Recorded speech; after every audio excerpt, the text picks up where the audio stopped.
Chinese state-sponsored hackers have recently found a new way to exploit widely used cloud services for malicious purposes. This development highlights the ongoing challenges organizations face in securing their digital environments against sophisticated threats. On May 29, 2025, Google revealed that the threat group known as APT41 used a malware called ToughProgress to manipulate Google Calendar for command and control operations. Discovered in late October 2024, this malware was hosted on a compromised government website and targeted various governmental entities across multiple countries. In this video, we'll break down how APT41 operates, the techniques they used in this recent campaign, and the steps taken by Google to mitigate the threat. If you find this update helpful, please like, share, and subscribe to InfoSec Now for the latest cybersecurity news. Your support really helps us continue building useful content for cybersecurity professionals. If you found this update helpful, please like, share, and subscribe to InfoSec Now for the latest cybersecurity news. Your support really helps us continue building useful content for cybersecurity professionals. On May 29, 2025, Google disclosed significant details about the operations of the Chinese state-sponsored hacker group APT41, specifically their use of the malware ToughProgress for command and control activities via Google Calendar. This revelation followed a series of targeted attacks that APT41 conducted against various government entities, utilizing a compromised government website to host the malware. In late October 2024, Google identified the exploitation of cloud services as a growing trend among threat actors, with APT41 employing this tactic to blend their malicious activities with legitimate online operations. The group's history of targeting diverse sectors, including shipping, media, technology, and automotive, showcases their adaptability and strategic focus on high-value targets around the globe. APT41's recent campaign, which involved sophisticated spear phishing tactics, saw the deployment of a multi-stage malware infection process. The initial phase required recipients to click on a deceptive link leading to a zip file, which contained a Windows shortcut designed to appear harmless. This approach underscores the group's reliance on social engineering to facilitate initial access to their targets. Once activated, the malware performed a series of operations designed to evade detection. By leveraging a legitimate Windows process, APT41 executed process hollowing to inject their final payload without raising alarms. The use of encrypted commands stored in Google Calendar events allowed the attackers to maintain a low profile while still executing their operations effectively. The malware's design reflects APT41's sophisticated understanding of both malware development and cloud service architecture. By creating zero-minute events in Google Calendar, they were able to exfiltrate data and receive commands in a manner that blended seamlessly with normal user activity.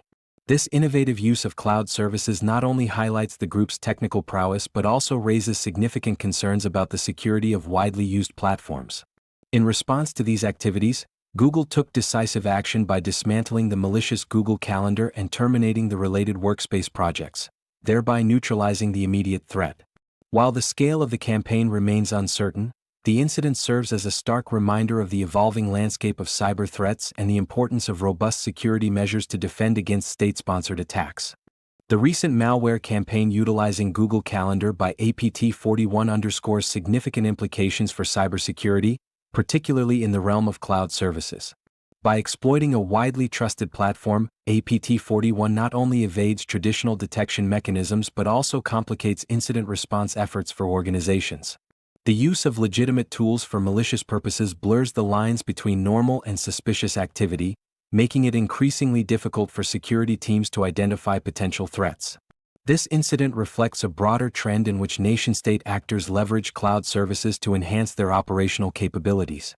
The sophistication of APT41's approach, which involves multiple layers of deception and stealth, highlights the need for organizations to adopt more advanced security measures. The malware's ability to create zero-minute events in Google Calendar for command and control purposes illustrates an innovative tactic that could inspire similar methods among other threat actors. Furthermore, the revelation that APT41 has previously targeted various sectors, including media and logistics, suggests a strategic focus on industries that are critical to national infrastructure. This targeted approach raises concerns about the potential for economic disruption and the cascading effects of cyber attacks on global supply chains. Organizations must not only focus on immediate remediation but also consider the long-term implications of such attacks on their operational resilience. In response to these evolving threats, companies are urged to implement comprehensive security frameworks that include continuous monitoring, threat intelligence sharing, and employee training to recognize phishing attempts. As cybercriminals continue to adapt and refine their strategies, proactive measures will be essential in safeguarding sensitive information and maintaining trust in cloud services.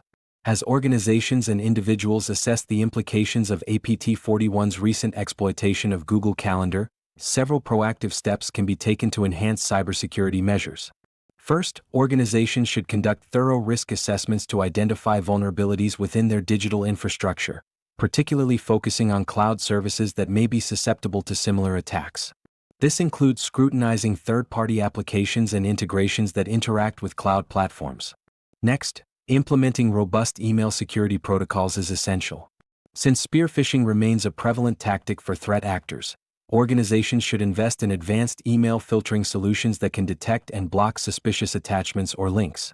Employee training programs should also be prioritized, educating staff about recognizing phishing attempts and the importance of verifying unexpected communications.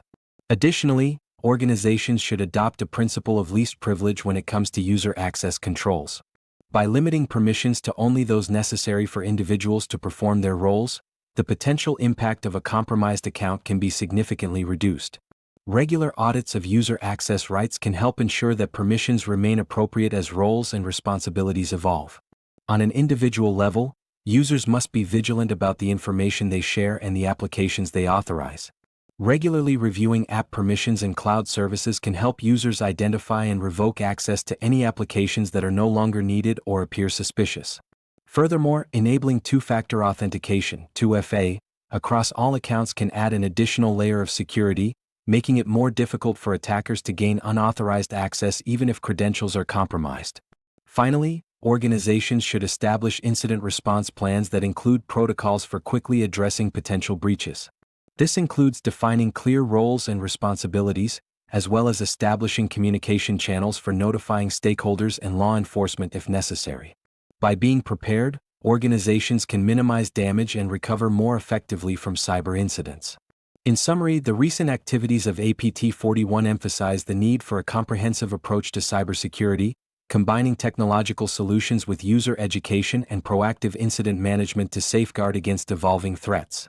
If you found this update helpful, please like, share, and subscribe to InfoSec Now for the latest cybersecurity news.